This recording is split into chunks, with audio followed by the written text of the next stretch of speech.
1. It happened when I was 13, and it's something I've never forgotten. We'd just moved into a brand new house in a brand new housing development. A lot of the houses around us were either unfinished or had families that had just moved in. Behind our house was a lot of field, mostly for more future houses.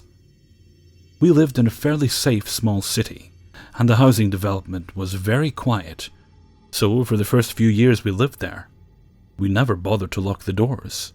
Even at night, most of the time it just wasn't something we thought about. My parents had just put in hardwood floors, so the house was a very echoey single story. One night, as I was laying in bed trying to fall asleep, I thought I heard the back sliding glass door open. I was up late on the internet, but everyone else was asleep, so the house was quiet. I had my door slightly open so my cat could come and go, and so I knew that I was definitely hearing something. I froze, hoping it wasn't the door, but a moment later I heard it slide shut. Then I began to hear what sounded like heavy shoes walking across the hardwood floor. It was a very specific sound, and suddenly I couldn't breathe. The footsteps were slow and quiet, like they were trying to make as little noise as possible. But because the floor was wood and our house had high ceilings, the steps echoed down the hallway to my room. Then I heard them stop. The sound of the hallway closet being opened, and then the door quietly clicking shut. Like they turned the knob, pulled the door closed, and then released the knob once it was in place. It was silent after that. My heart was beating so fast, and I began crying. The only way to my parents' room was up the hallway. Their door was only about 20 feet away from where that hallway closet was. I was frozen, and I honestly thought I would pee my pants, I was so scared. However, it was silent long enough that I knew I had to get my dad. So I stood up and walked sock-footed to my door. I stood there for a long time breathing. Then I ran. It's not a long hallway, but I went as fast as I could. I got inside their room and tried to wake up my dad. "Dad! Dad!" I was frantically whispering. He was half asleep. "Dad, what?" "Dad, I think there's someone inside the house." "What?" "Get up, I think there's someone inside the house." "There's no one in here, go back to sleep." "Yes, there is," I start crying. That gets him up. My mom also wakes up at this point as well, so they both get out of bed. My dad, sure there's no one in the house, doesn't even grab something as a weapon. But I follow behind him as he leaves the room. He goes into the living room, passes the closet, turns on all the lights in the house. I remember standing in the living room, knowing exactly where the person was and not being able to say anything. He tells me, "Look, there's no one." He doesn't check the closet though, and I don't tell him to. I'm so afraid that whoever is in there will jump out with a knife and kill my dad in front of me. And 13-year-old me keeps thinking I can't be the one responsible for my dad's death. So I say nothing, and I don't tell him to check the closet. I don't know why he didn't, because if I were dad, I would have. He locks the front door and tells me to go back to bed. They wait until I am back in my room before they close their own bedroom door and go back to sleep. Again, the house is silent, and I am laying there, afraid because that person is still in here, in the one place he didn't look. Suddenly I hear the closet door open, just as slowly and as quietly as before. Then the footsteps again. I could hear them so clearly walking towards the kitchen where the back door is, and they stop. That's followed by the sound of the back door being slid open, and then quietly being pushed closed again. I hear the back door click into place, and then the house is silent. I'm laying there crying and breathing, but hearing them leave the house I felt instant relief, though I was still shaking with fear. I give it a few minutes hoping they wouldn't come back, and they don't. So after a bit I sneak out there. My one and only thought is to lock the back door, which I managed to do. But the scariest part was, when I looked at the hall, the closet door wasn't closed anymore. It was cracked because they hadn't bothered to close it after they left. Though I know it was definitely closed when my dad was out there with me. I tried bringing it up to them years later, and they still didn't believe me. But that's not something you just hear. 2. For a bit of background, I am male, 27 years old. This happened in October of 2014. I am originally from a small town, went to undergrad in a medium-sized town, but then moved to a larger area in the Midwest for grad school when this happened. I rented a room in a shared house with other students near the university. The layout of the house is important. It's an older 2-story house, with an addition or wing in the back that extends without a second floor, which serves as our living room. When you walk in the front door, there is a staircase immediately to the left, which goes up, and a hallway that turns right.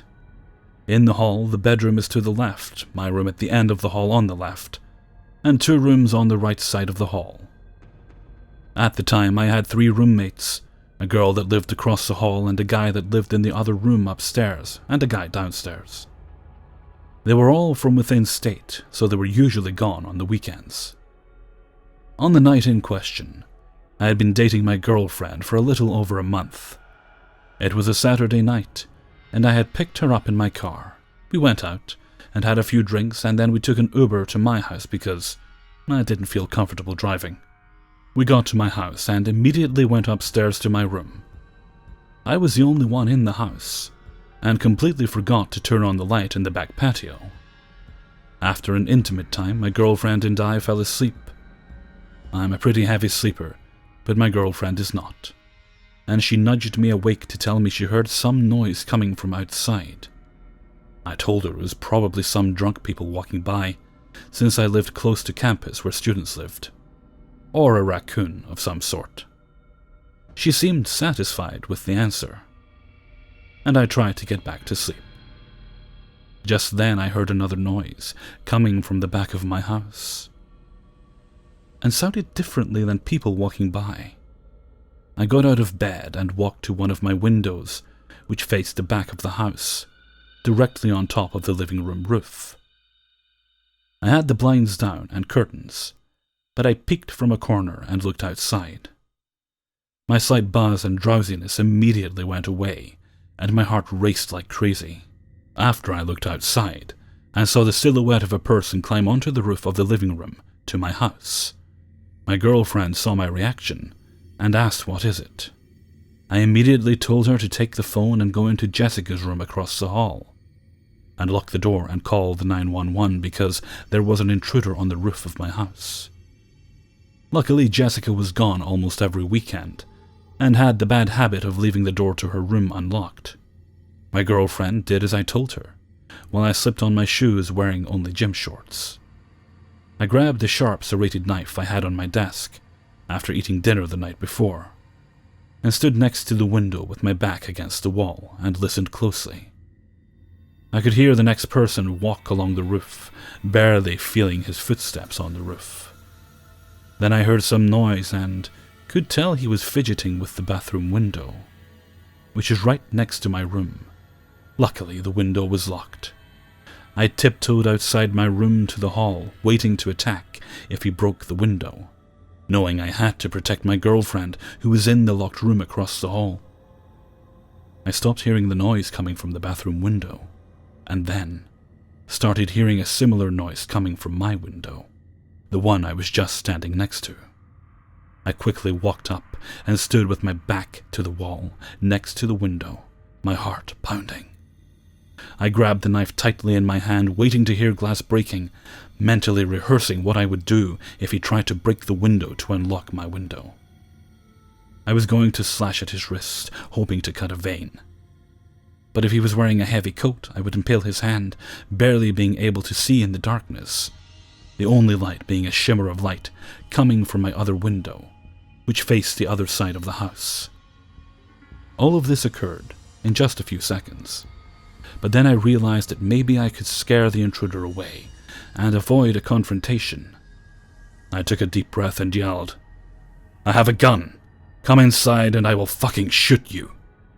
The noise stopped and I heard the thud of footsteps away from the window, and then the noise of gravel. I was sweating at this point, and walked outside my room and knocked on Jessica's door, telling my girlfriend that it was me, and I think the intruder was gone. She unlocked the door and opened the door. I saw she had been crying. I dropped the knife and hugged her and told her it was going to be okay. Just then I saw blue and red lights outside the window of Jessica's room, which faced the front of the house. I told my girlfriend to come with me so we could tell the police what happened. I walked downstairs, turned on the porch light, and unlocked the door, opening it slowly and holding my hands up. The police were approaching with their guns drawn and saw me in nothing but shorts and shoes, sweating profusely. I kept my hands high and told them I lived here, and the intruder ran away out back. The police talked into his radio, talking some code and saying possible intruder on the loose. One officer told me and my girlfriend to come onto the porch, and he stood there with us while the officer walked inside the house. I was told he was going to check to make sure there was no one inside the house. After what seemed like hours, but really only a minute, I heard a voice over the radio say all clear. We went inside and one officer began to ask us questions, while the other looked outside. After giving him our basic info, the other officer walked back in and told us that it looked like the would-be intruder climbed on top of our garage cans and climbed onto the roof, because one of our cans was tipped over. Since the house was dark with no light outside and no cars in the back lot, we had been the victims of an attempted burglary.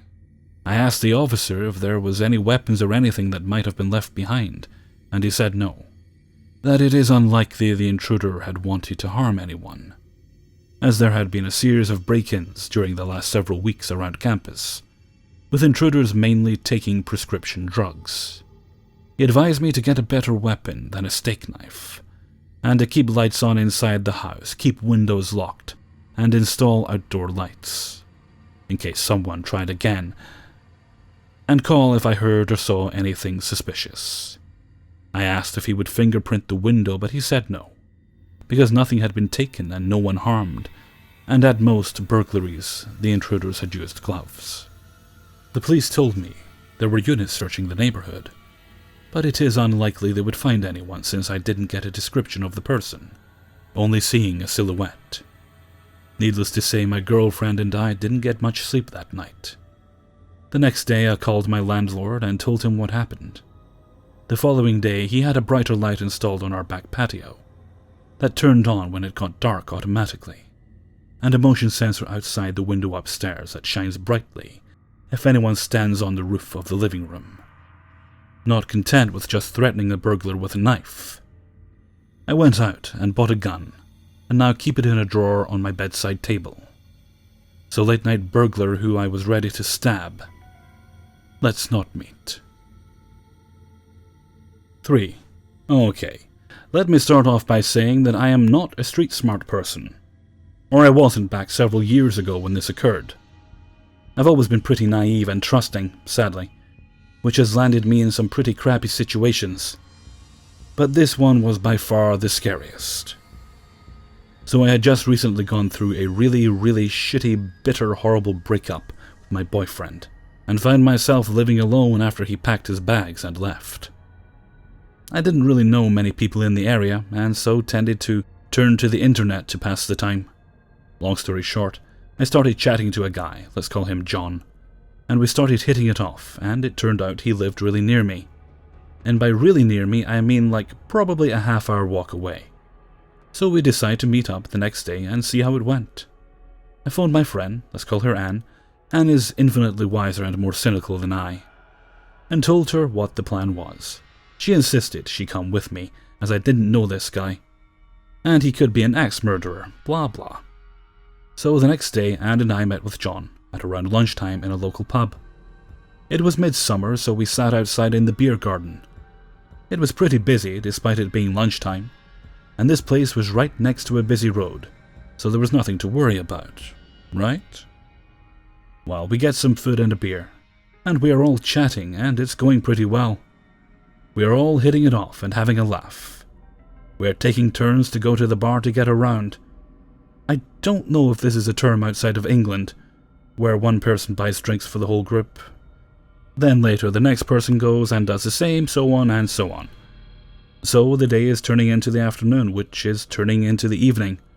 The pub is filling up, and we barely notice the time going by, as we are having a good time, and we are filled with 5 or 6 beers by this time, so we are pretty tipsy too. So John goes to the bar to get his round in, and the next thing I know, I'm waking up the next morning in my own bed. My face is hurting, and there's blood all over my sheets. I start freaking out at this point because I literally have no recollection of what the hell happened between about 8 p.m. and waking up the next day. I don't know where the blood has come from, and I don't know why I'm hurting. So tentatively, I get up and take a look in the mirror. Now, my face is an absolute mess. I look like I've been in a fight and lost badly. I have a black eye, split lip, half of my face is just scraped and bruised. I felt sick. I was totally gobsmacked. What the hell happened? So I open my bedroom door to go to the bathroom, when I see out of the corner of my eye John laying naked on my sofa. Now at this point, I'm just losing my mind and start yelling at him like crazy, demanding he tell me what the fuck was going on. He eventually calms me down and explains to me that I got out of my mind wasted the night before, and I was embarrassing myself, slurring and stumbling all over the place, and eventually I fell over a picnic bench and hit my head pretty hard. Apparently I was bleeding and refusing help from anyone, so he called a cab and brought me home like the absolute knight in shining armor that he is. I didn't remember any of this, not one single moment. I had a million questions, but at the same time I was utterly speechless. I know I'd had a few to drink, but it was no more than an average person would consume at a night out in a club. And I had had many of those. Was it possible that I had just had one too many? I guess so. What other explanation was there? I just looked at John with my mouth open, head absolutely pounding, and eventually managed to muster, "I'm gonna be sick." So John looked after me that morning. He peppered the day with the odd tale of dumb things I'd done the night before, and how I must be so grateful because anything could have happened to me, and I never would have got back without him. I ate and got dressed, and by that afternoon I was feeling better, so he said he wanted to take me to his house and make me dinner, so we could resume our date. You know, from the point where I'd ruined it by getting blackout drunk. So I said sure. It was nice of him to still want to hang out after everything. Like I said, I am a naive twat. I really don't have much situational awareness at all. So we get to his house late in the afternoon. But when I say house, he lived in a static caravan in a caravan park. I mean, it was nice enough inside, but I couldn't help but get a creepy vibe from it. It was tiny. The layout was, you open the front door into the living room, then further in you have the kitchen and dining area, then through a door into a tiny hall you have 2 bedrooms and the small bathroom. And then after that there's a back door and the main bedroom. Now I'm sitting in the dining area while he's cooking and we are just generally making chit-chat. I'm feeling pretty awkward now because I can still remember absolutely nothing of the night before. So it feels a little like there's already been a power shift. Like he knows more about me than I'm aware of, and it's really uncomfy. I decide I would eat his food, then politely excuse myself home. I didn't know what I was thinking coming there in the first place. I'm a pretty go-with-the-flow type of person, but even I had started thinking, what am I even doing here? Just then he asks how I'm feeling, and as I'm deep in thought, I don't even think about my reply. I feel like I've been drugged, I said, distractedly. Well, at this point, he just flips the fuck out. I mean, he's just going insane. Saying what am I accusing him of, and how dare I accuse him of things, and I can't prove it, and I'm just trying to cause all sorts of problems for him, And he's on parole, so I'm basically just sending him back to jail with my lies. I had no idea at all he was on parole. He would later tell me in his insane rambling texting sessions that he was arrested for domestic assault. Great. He starts literally getting stuff off the kitchen sides and just smashing them, throwing plates against the wall, pulled the toaster out of the socket and smashed that on the floor, just absolutely having a meltdown whilst I'm sitting at his tiny caravan dining table, like 5 feet away, just thinking, what the fuck is even happening right now? I move to stand up and tell him I think I'd better go, when he suddenly lunges at me and shoves me as hard as he can, and I'm on my knees and he's laying blows into me, telling me I'm not going anywhere. He's between me and the front door at this point, and I can't see an escape route, so I turn heel and just run through the corridor with him chasing just inches behind me. I dive in the nearest door and slam it shut, and sit with my back to it so he can't get in. I'm in the tiny spare room, and there's no window that opens. I'm trapped there. He's outside, pounding at the door, and calling me every vile curse word in his vocabulary. I yell at him to go away, and he stops banging. I hear him leave for a few moments, then all of a sudden, thump, thump, thump. He's trying to break down the door. I'm absolutely terrified at this point, and pushing with all my weight back against the door, as if my life depended on it. Which I guess it did, really. The thumping carries on for what seemed like forever. Then I guess he got tired or something, and I heard him go into the living room and start shuffling around. I still stayed back against that door, sobbing for at least another hour. Eventually I hear the TV come on. He's actually sitting chilling watching some TV like nothing, whilst he's basically got a hostage cowering in his spare bedroom. I felt a flick of anger and adrenaline at this point, and I ever so slowly and quietly open the door and peer out. The hall is in darkness, and the door to the living room is shut. I'm alone, but I'd have to walk past him to get out the front door. I'm desperately thinking of a way I can get out, when I remember the back door. I creep over to it as silently as I could and prayed that it was unlocked. It was. I silently thanked every single god I could think of, and crept out, shutting the door silently behind me. I crept down the steps and just ran and ran, sobbing and delirious, and so fucking utterly confused. I had no idea where I was. It was pitch dark, and I had never been to this part of town before. I ran to the nearest payphone and used the change in my pocket to call my friend to come and pick me up. My bag and purse were still in John's caravan, along with some other personal possessions I just abandoned. My friend drove me home, and I sobbed the whole way home. I never told him what happened, and he never asked. I just got home and went to bed and cried myself to sleep. The next morning I wake up to find my phone that I left at home. It has about 50 text messages on it, mostly from John, telling me he's gonna petrol bomb my house and kill my family. And if he ever saw me in the street, he would stab me to death, and he'd happily go to jail if it meant I was dead. I deleted them all. I was scared out of my mind. I just wanted it all to be over and to forget about him. I never really told anybody what happened, not to the full extent anyway. As the days went by, I would get crazy rambling texts from him. One moment threatening to kill me, and the next moment threatening me he loves me and he's sorry. I deleted every single one as soon as I received it. They gradually got less frequent, and I changed my number not long after, and didn't hear from him again. I got in contact with Anna a while later.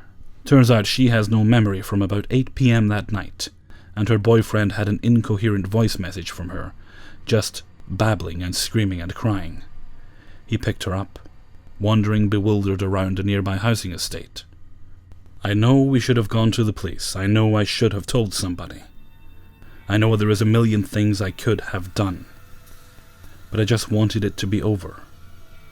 It was the surrealest thing that had ever happened to me, and I still sometimes think back to it and wonder if it really happened because it was just so insane. So crazy psycho online date guy, let's not ever meet again. Hey everyone, Hellfreezer here, and thank you very much for listening to 3 True Scary Stories, episode 193. Thank you very much to everyone who allowed me to use their stories in this video. Okay, quick rundown. This will be Monday you guys get this, so that means tomorrow you will have subscriber stories. Wednesday there'll be more True Scary Stories. Thursday, we're looking pretty good for a glitch video on Thursday, so that should be alright. Then, sorted for paranormal already, and fingers crossed for a TIFU. If I don't do a TIFU next Saturday, or well, this coming Saturday, I think I might try and do... there's a Dating Hell subreddit I've came across recently. I haven't had a chance to get a proper look at it, but I'll have a look through there and perhaps do a Dating Hell video. It's been a while since I've done a bad dates kind of feature thing. So, if not a TIFU next Saturday, hopefully something like that. Okay, and with that I think I'm going to head off for now. So, until next time, thank you very much for listening, and take very good care of yourselves.